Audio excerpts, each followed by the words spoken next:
This is a production of World Video Bible School. To God be the glory.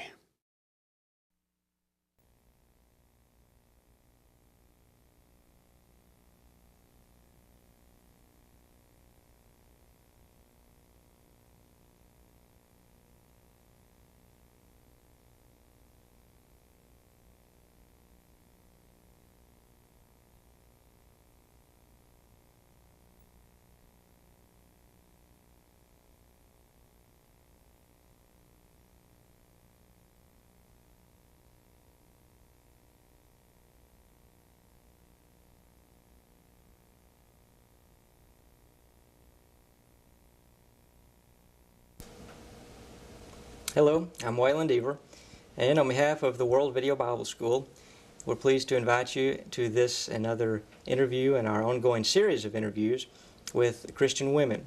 We're very pleased to have with us today Sister Brenda Rutherford. And Sister Rutherford, we want to thank you for taking time to be here. We know that you'll have many fine insights to offer to Christian women everywhere, especially with your years of experience on the mission field. I'm glad to be here today with you. Thank you. Why don't we go ahead and get right on into the questions, and let's begin by letting you tell us about your background, your childhood, where you came from. I was born in Fremont, Ohio, and grew up in the Ohio Valley area. And I attended the Steubenville Church of Christ, and that's where I was baptized at age 12. Now, were your parents members of the church? My mother was a very, very faithful Christian. In fact, she raised all three of us in the church. And I really admire her because she had to take us about 20 miles to the congregation that we attended. And she went in all kinds of weather, and we never missed. I can never remember missing a service, whether it was Sunday morning or Sunday night or Wednesday night. And she was wonderful because if there was a gospel meeting in the area, she would take us, even if it was many miles away. But I remember two instances particularly that she was just, I thought, incredible, and I was very little. But we had to go up a high hill coming out of the Steubenville to get on the highway to go home. And one night it was iced over, and there were many cars that were slid in different ways. But she said, "I just said a prayer," and she went right up. And then another time that we came home, her lights went out on the car, and the road was, one side was a mountain and the other side was the cliff down into the high river. But she stayed close to the cliff and made it all the way to the gas station. She pulled in. But her faith was wonderful, and I think that all three of her children are faithful Christians, and I think it's really because of her. But I'm really pleased to say that my father, when he was 79 years old, he was baptized. And so I was really thrilled about that. Well, that's great. So, but when you were young, did he not object to your going to services? No, he didn't object, and a lot of times he would come, but then he would go through spells when he didn't come, you know. But Mother never gave up. She always took us. Mm-hmm. Now, your husband is Rod Rutherford, who is a well-known gospel preacher, and in fact, we have interviewed him for our series with gospel preachers. How did you two come to meet? We were both in school at David Lipscomb. It was college then, it's university now, and we met there on the campus. And how long was it before y'all got married? Oh, let's see, about a year. We had gone on a campaign together, and that's really where we got together. One of his good friends put us together door knocking because he thought we should be together. And so we went out together door knocking and really got acquainted well then. And about a year later, we were engaged. And we kept moving our wedding date back. We were supposed to get married in August, then we moved it back to June. And we wanted to move it back again, but my mother wouldn't let me. Tell us a little bit about your family. I have 3 children. Debbie is our daughter. She's the oldest, and she's married to Mark Davis, and they have 2 children. Mark is a deacon in the church at the Carnes Church of Christ in Knoxville, Tennessee, and Debbie is a Bible school teacher. And Kevin, my firstborn son, is a gospel preacher at West End in St. Louis, and he has also preached in Duluth, Minnesota. And they have 2 children, Lauren and Caleb. And then my youngest son, Brett, is a gospel preacher in Madison, Wisconsin. And last December, he married Joanne McPherson. Her parents are the gospel preachers at Hobart, Australia. And so he met her over there. How would you contrast life when you and Brother Rod were first starting out with life today? Well, we were poor. Rod and I always laugh when we think about when we first started out, because we really literally ate beans every day, except we were so glad that he preached out in the country, because on Sunday they would give us this wonderful country meal and we thoroughly enjoyed it. And then often, of course, in the summertime they would send vegetables, fresh vegetables home with us, and we really enjoyed that. But I remember one time one of the members there, he had a bull and it accidentally got killed, and he had to slaughter it immediately. And so he gave us lots of the meat, and we just, oh, that was fantastic. You all have devoted a lot of your lives to doing mission work. How did you come to the decision that that's what you wanted to do? At Lipscomb, when Rod and I were both in school there, they had a mission emphasis group that met on campus. And Rod and I, even though we didn't know each other at the time, we both attended it. And it was wonderful because missionaries came from all over the world, and they would show their slides and tell the needs. But I think the thing that impressed me most was that they would say that the fields were white unto harvest, but very few would go. And I began to pray that I would find someone that would want to go into the foreign field. And God answered my prayers. He gave me Rod. So your arm didn't have to be twisted then to, oh, no. to go over there. Rod and I both really wanted to go. Now, where are the places that y'all went and did mission work? The first place we went was Zambia, and we were there for 7 years. And then we came back for 2 years while Rod went through the Memphis School of Preaching. And then we needed to go into an area where the children would have a little bit better schooling. And we went to Australia. We went to Hobart, Tasmania, and we were there for 7.5 years. From your perspective as the wife of a preacher, the wife of a missionary preacher, what are some of the challenges that you faced over there? You have to be willing to kill snakes. That's one of the qualifications for sure. And I think the most important thing really is that you love people and are willing to adapt to the circumstances in the different countries. There's really 3 different areas that you have to adapt in. One is the culture, and the other is the language, and the other is the food. And I remember when we first went to Zambia, the capital city, Lusaka, we were driving in one day, and right alongside the road there was a gentleman relieving himself, and I wasn't used to seeing that, and it's quite a shock. And so that was culture just hitting you right in the face, and you just you ignore that after a while. And then the language to me was the most difficult. Zambia is an English-speaking country. That's the official language, but there are 72 different languages spoken in Zambia. And so we tried very hard to learn a couple of the vernacular languages there, but it was very difficult for me. And I remember one time, actually it was painful for me. We were out in the bush. Our teacher had sent us out in the bush, so everyone around us was speaking Bimba. That was the language we were trying to learn. And I was determined I was going to learn this language. So I noticed that these ladies met under this tree for a sewing class, and I thought, this is great. I'll join myself to them, and I'll listen to them talk, and I'll try and talk to them, and I can better learn the language. So the first time there were a lot of women there, and I asked them if I could come, and they told me I could. So I went back, and I fixed Debbie and I a little sewing basket, and we went. And when I got there the next time, there was just one woman there, and she was an older woman. And I couldn't understand her, and she couldn't understand me. So she went off, and I thought, oh my, I guess I should wait. And she came back a few minutes later, and she had all these women with her. And I tried to speak to them in Bimba, and they tried to speak to me, and I could not get one single word. And I thought, this is just so painful. Let this experience be over, please. But there was one of the young men who had gone to the blind school. He came by, and he spoke fluent English and fluent Bimba, and he saved my life. But it was extremely hard. And then in Australia, people say, oh, in Australia they speak English, so that's easy. But it's really not all that easy, because even though they speak English, a lot of our words mean something different over there. Like a cookie is a biscuit, and jelly is jello, and so it goes.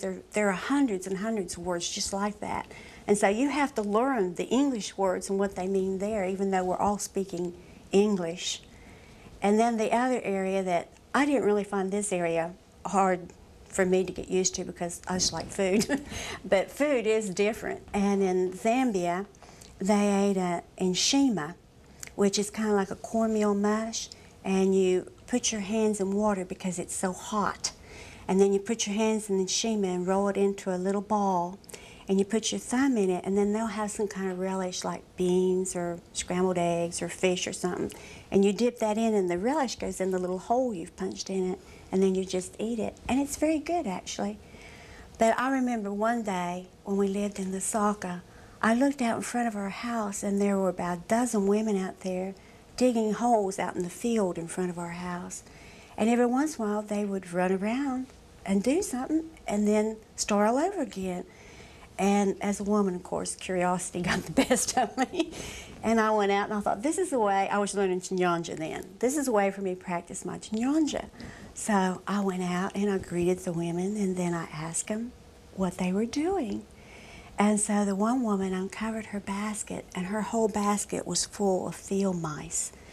And this word I understood. She said, ichakulia, that is food. And I thought, as far as I knew, I never ate any field mice, but sometimes you didn't know.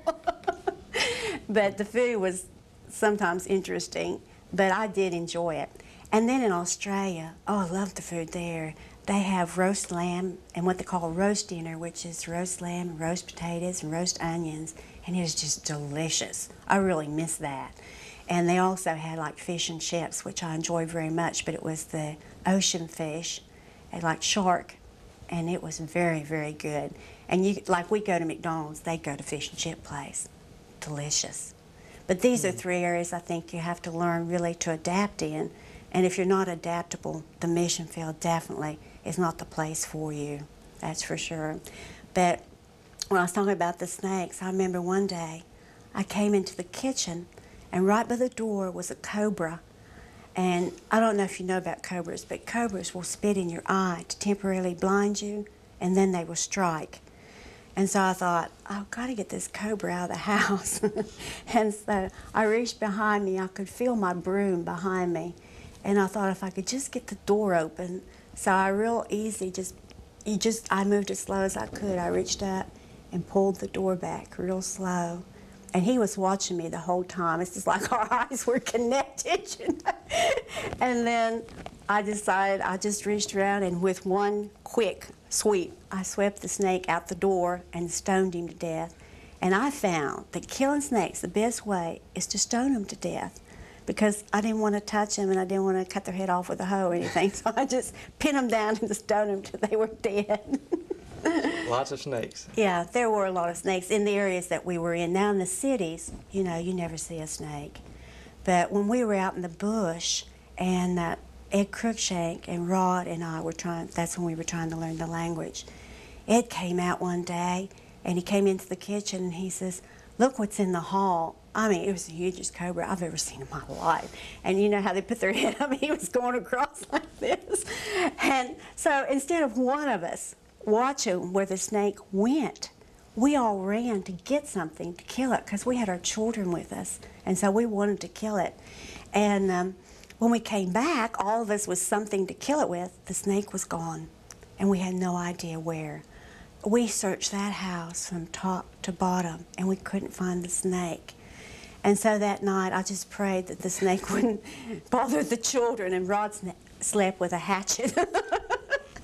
But we never found snake, so we don't know what happened yet.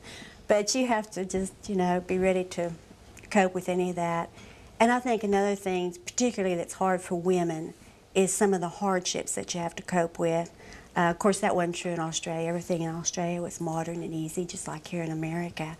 But in Zambia, we often did not have water. And it's very difficult when you have small children. You're trying to bathe them every day. You're trying to wash their diapers and their clothes. And you know, 4 out of 5 days you don't have water. That's pretty difficult. And then also, I think some of the food items you miss a little bit too. But having your electricity off a lot and your water off a lot and just those kinds of inconveniences, I think are harder for a woman, really. What about the factor of simply homesickness? I didn't really have that. I really wanted to go, and Rod really wanted to go. And I have to admit, though, one time when we first got there, we were in Lusaka, the capital, but Rod was teaching in Mapepe Bible School, which was a little preaching school outside of town. And they had arranged for me to teach children's classes. So they built me a little thatched house. And I taught for an hour, and then the other hour I just had to wait for Rod to come out. And the school was up on a beautiful hill. You could just see out over the whole countryside. And one day, right after I'd gotten there, I went up and sat on the hill and looked out, and I thought, what am I doing here? But that soon passed. I really enjoyed the work in Zambia. It's very fruitful and very rewarding. Now, you mentioned your children. Did you have your children while you were on the mission field? Kevin was born in Zambia, and that was an interesting experience. They didn't believe in having any, spinal blocks or anything like that. It's all natural. And you had to bring all your stuff to the hospital. All the supplies, your antiseptic, everything. You brought it. You bring your medical supplies. Oh yeah, you bring all your medical supplies. And but the good thing about it was Kevin only cost $75 as opposed to what you pay here. About $6,000, I think it is now. Is the trade-off worth it, though? Well, now I would say yes. Back then I didn't say yes. Comment for a few minutes, if you will, about some of the challenges or the blessings involved in raising children on the mission field outside of the United States. This is one thing I feel very strongly about is I know a lot of people are trying to decide whether they should go to the mission field if they have young children, and I feel like it's very important to take them overseas. All our children, Deborah, Kevin, and Brett, were baptized in Tasmania, and the church there was extremely small. And it was wonderful because as soon as they were baptized, they were put to work. Deborah started immediately teaching the nursery class, and she taught it until she was in the high school over there without a break. And she just did a wonderful job, but she learned as she went. And Kevin and Brett were both, I think Kevin was 11 and Brett was 10. And as soon as they obeyed the gospel, they immediately started taking part in the worship service in every aspect. And then Rod had a training class for the young men, and both the boys started preaching, one at 11 and the other at 12 years old, and they had to fill in occasionally, so they preached a lot while they were over there. But I think the wonderful thing about that is they're growing spiritually because they're being used. Here in America, I think it's very sad. A lot of our young people become Christians, but they're not used, and so they get discouraged and they just fall away. I think that's one of our problems in the church, why our young people fall away. They're not used in the church. But our children were involved in everything. If we were door knocking, they were door knocking. If we were working, we built the building in Hobart. And if we were there building, the kids were there building. Kevin mixed, I don't know how much cement for that church building. And no matter what we did, the kids were involved in it. And I think it helped them to grow spiritually tremendously. And I think another great thing about being overseas is that in most countries, materialism is not like it is here in the States. The kids overseas don't have the temptations, and they don't always want a lot of things. Even in Australia, it's very modern, very nice. You can get almost anything you want. The children are not tempted by materialism like our children are. When they're 16, they don't care if they drive or not, and they certainly don't want a car. And that's quite different from here. And also the drug problem was not very much overseas, either in Zambia or in Australia. But I will say now it is, both places. But when we were bringing them up, it was not a problem. And so these are definite advantages. I really think it helped the kids tremendously. I don't think any of the children regret the fact that they were brought up overseas. Do you think the circumstances of the mission field help a family to be closer than if they were to be raised in America? Absolutely, because when you first go into a mission field, the only people you've got is each other. and so you grow very close together. And we did a lot of stuff just as a family. We went out in the parks together and went to different places together, you know, and so we were very close as a family. You talked about some of the difficulties that are faced by missionary couples. What's the greatest blessing of being a missionary? Well, the greatest blessing is being able to teach the gospel and seeing so many souls respond to the gospel. We'd only been in Zambia, I think, about 3 or 4 months, and they took us out way out into the bush to a place called Kabonga, and we had a tent meeting there. And the first night there were over 300 people there, and I was so amazed because 40 people responded to the gospel. That was just so exciting to me, because here, you know, you preach and preach and preach and preach, and no one responds. And over there, the first night, 40 people. And these people are sincere. They don't have a lot, and so spiritually, that's very important to them, the spiritual part, the heavenly reward. And so that was very thrilling to me to see them come forward like that. And I've been privileged to go the last 2 years on the campaign back to Zambia. And that is wonderful too, because so many people come, and I've gotten to teach the ladies' classes in these campaigns. And over there, the women's role is as big a problem, believe it or not, over in Zambia as it is here in America. And so I've been teaching a lot of classes on women's role in the church, what it is and what it is not. And last year, when I first taught these classes, I had a lot of women ask questions, and that was extremely rewarding to me. It just felt great to be able to teach, and that they were just listening to every word, and that they asked so many questions. They were really, really trying to learn. That is just so rewarding spiritually to me. I really, really enjoyed it. When you're over in a faraway place like Zambia, isolated from Americans, how do you handle the discouragements or do you feel isolated? Well, we were blessed in Zambia because the Crookshanks and Beesons were there. And during the week we would all work in separate areas, but on the weekend we would come together and have devotions together, and we'd eat together, and then we would play games together and have classes for the children, because they were just hearing the vernacular all the time in services. And that really helped us a lot. We leaned on each other. It was like having our family over there. We really became like family. But there are a lot of discouragements, and some of the discouragements are really similar to what you have here. And that is when you work with a person for a long, long time and they become a Christian and then they fall away. That is so discouraging. I remember one case in particular, my daughter Deborah, she had a very good friend, Ann, and she even came and spent the summers with us, and she was a faithful little girl. But one Sunday, she just came right out and told us she wasn't coming to church anymore. And we talked and begged her not to leave the church, but she did. And I'll have to admit, that's one of the biggest discouragements of all, when you teach people and teach them and then they fall away from the church.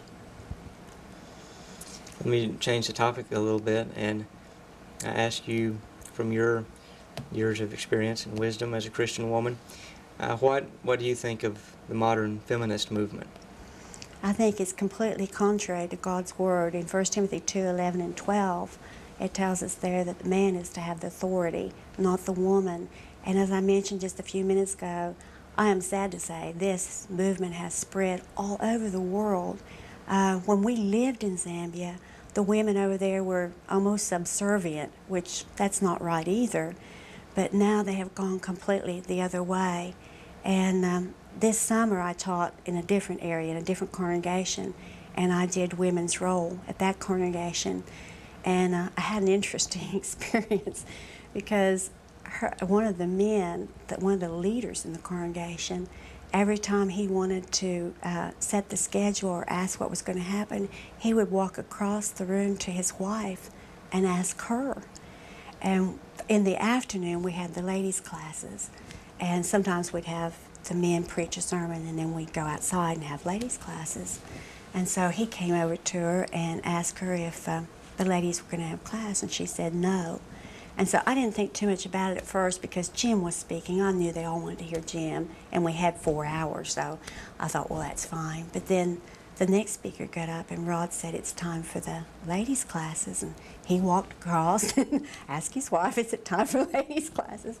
And she said no, but the other women wanted to go, so they got up and carried the chairs out, and we all went outside anyway.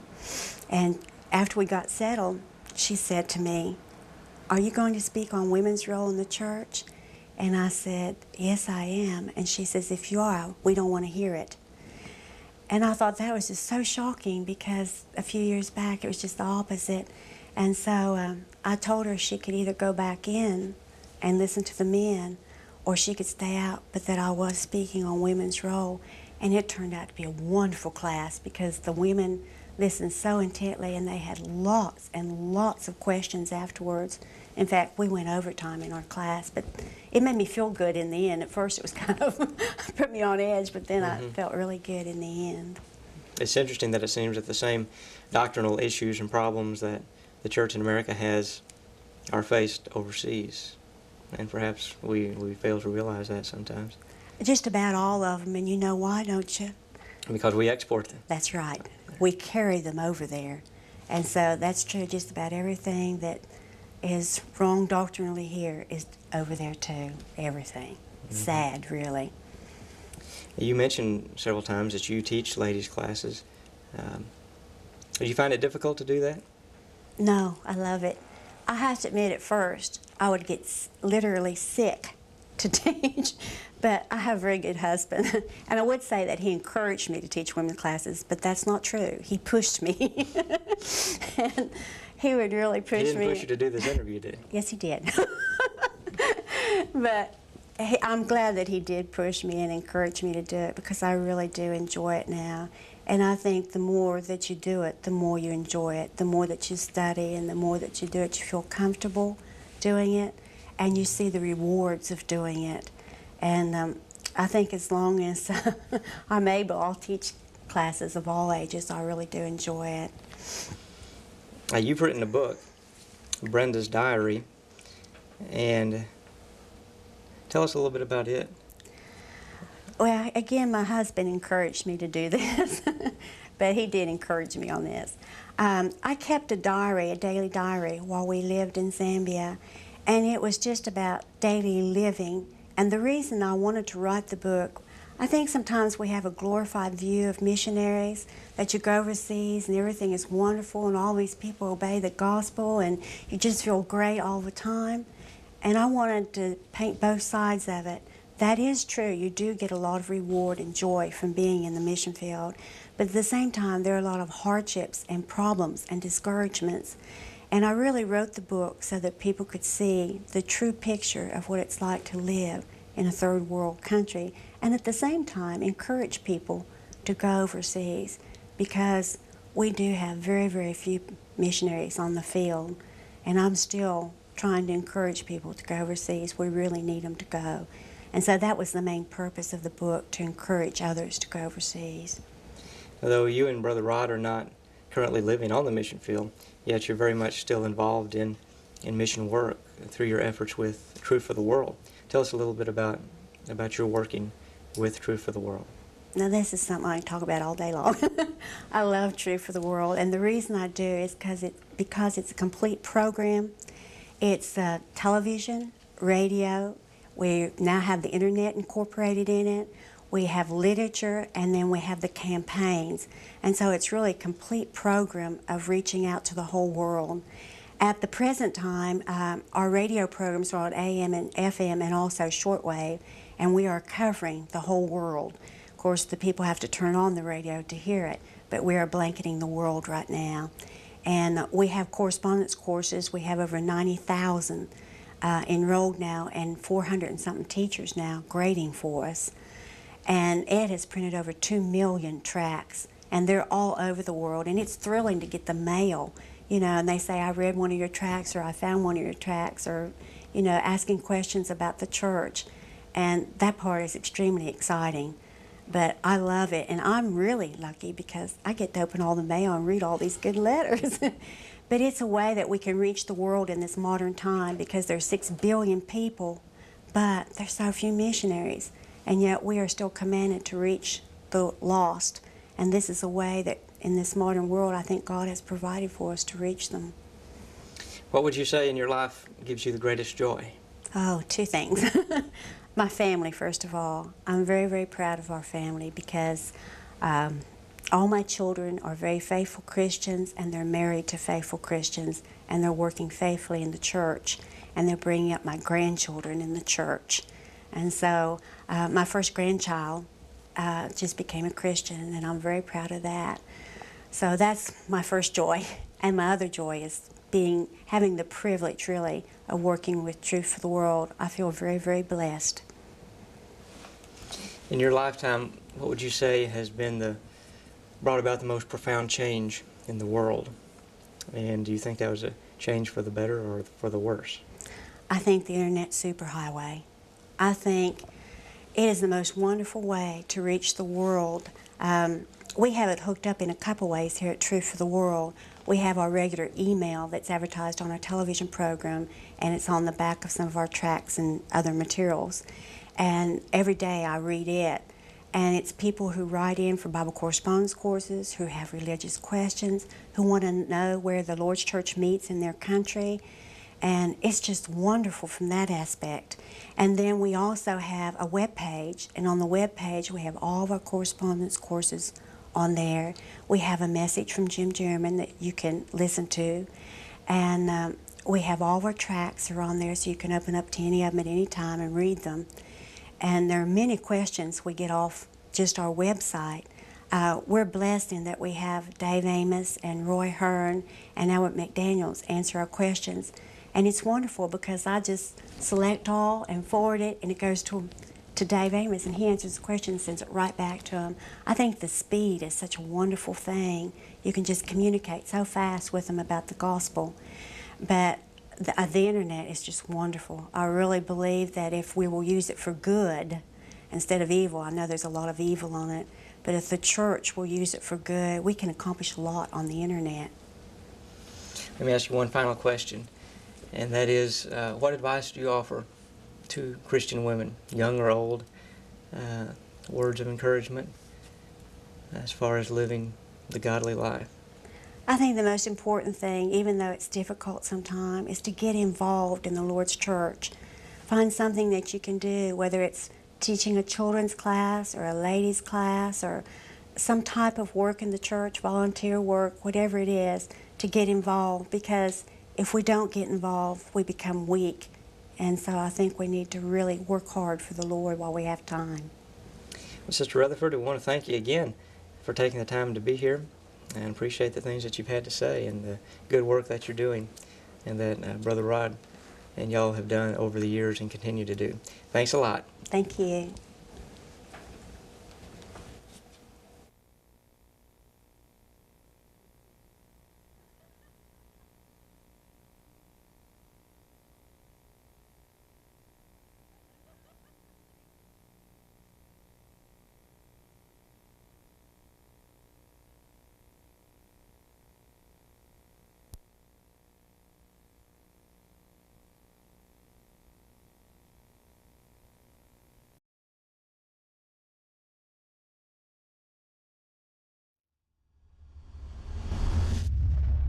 This is a production of World Video Bible School. To God be the glory.